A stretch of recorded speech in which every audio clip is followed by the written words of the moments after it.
All right, so for our final example, we're going to look at the Taylor series for f of x equals the natural log of 1 plus x.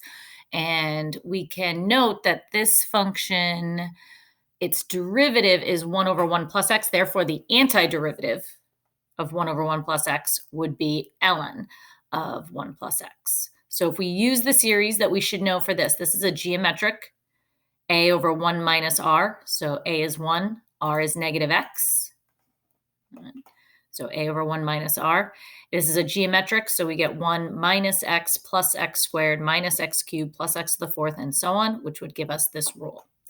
So this is one of the ones that we should know. We should also know 1 over 1 minus x. That's actually our simplified one. But that's a geometric. And geometrics, remember, they converge when the absolute value of r is less than 1. So this converges on the interval from -1 to 1, not including the endpoints. So what we can do to find our series for ln of 1 plus x is take the antiderivative of this series to get our series for ln of 1 plus x.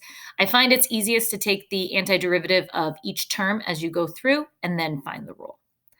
And another thing you have to remember when you take antiderivatives is that there has to be a plus c. So plus c has to be put in and we need to solve for it at the end.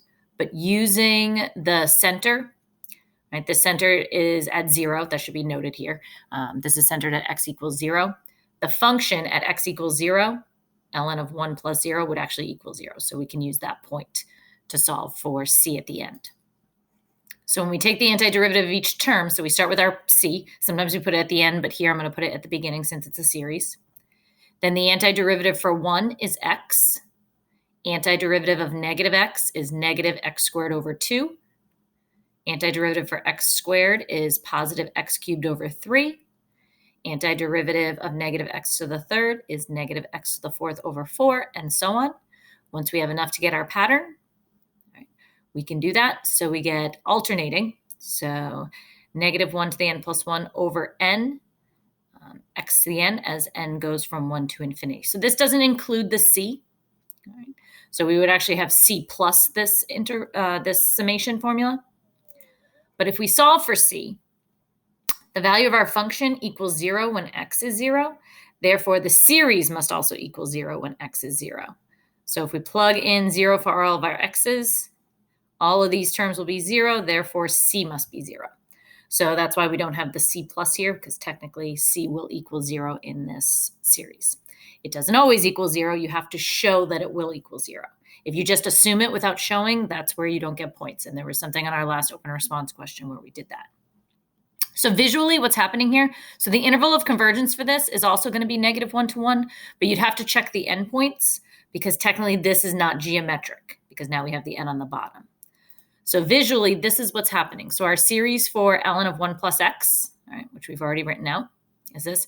So graphically, this shows certain Taylor polynomials of certain orders. Order just means degree. So degree 4, degree 9, degree 14, and degree 19. And what we can see is that as the degrees go up, we should be getting better and better approximations. But as we go past 1, the approximations aren't great because outside of 1 is outside the interval of convergence. So what happens outside of 1 doesn't matter. Right?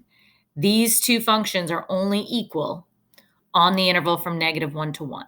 And if we wanted to check the endpoints, if we let x equal -1, -1 to the n times -1 to the n plus 1, that would be a not alternating series. So we'd have a diverging p series, so we would not include -1. But if we let x equal 1, 1 to the n is just 1, so this would be gone, and we'd have an alternating series which would converge. So our interval of convergence for this series is actually -1 less than x less than or equal to +1. So we include 1, we don't include -1. All right. But as the degrees get higher and higher, again, we do get a better approximation, but only on our interval. Okay, so we could say that these two are equal only when x is between -1 and 1. So if we wanted to approximate the ln of 3/2, then x would be 1/2, and we could plug 1/2 in here.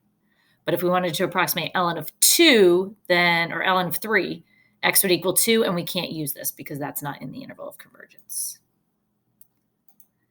Okay, so this is going to be your assignment, which I will post on Classroom, which will be due Wednesday.